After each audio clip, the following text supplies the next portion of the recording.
Sa pinakamamahal po naming kapatid na Eduardo B. Manalo, ang amin pong tagapamahalang pangkalahatan.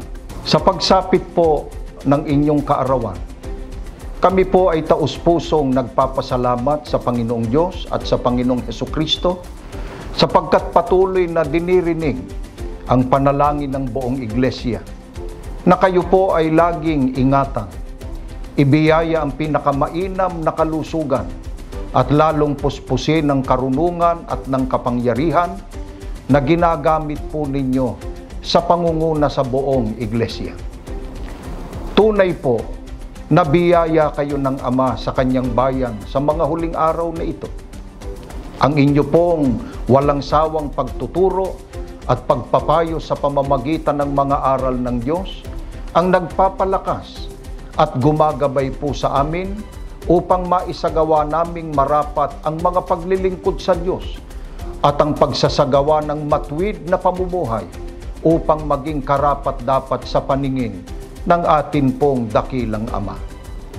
Ang pagmamahal at pagmamalasakit po na lagi na'y ipinadarama ninyo sa buong iglesia, ang patuloy na nagbibigay sa amin ng inspirasyon at ng katatagan ng pag-asa na sa gitna ng madilim na sanlibutan ay may tanglaw na inilagay ang Diyos sa aming unahan upang hindi po kami maligaw ng landas, kundi tiyak na makarating sa pangakong kaligtasan.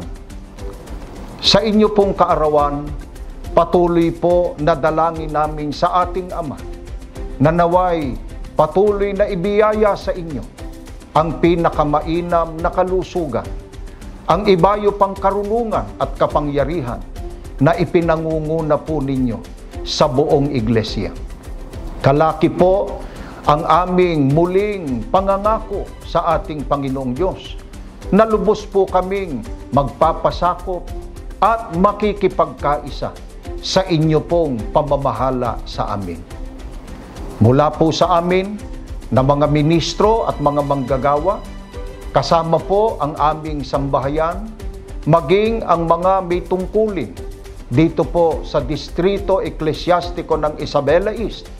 Kami po ay buong pusong bumabati sa inyo. Maligayang kaarawan po! Maligayang kaarawan po! Maligayang kaarawan po!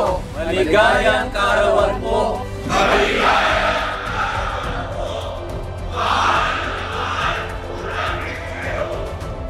Mahal na mahal po namin kayo! Mahal na mahal po namin kayo! Mahal na mahal po namin kayo! Mahal na mahal po namin kayo!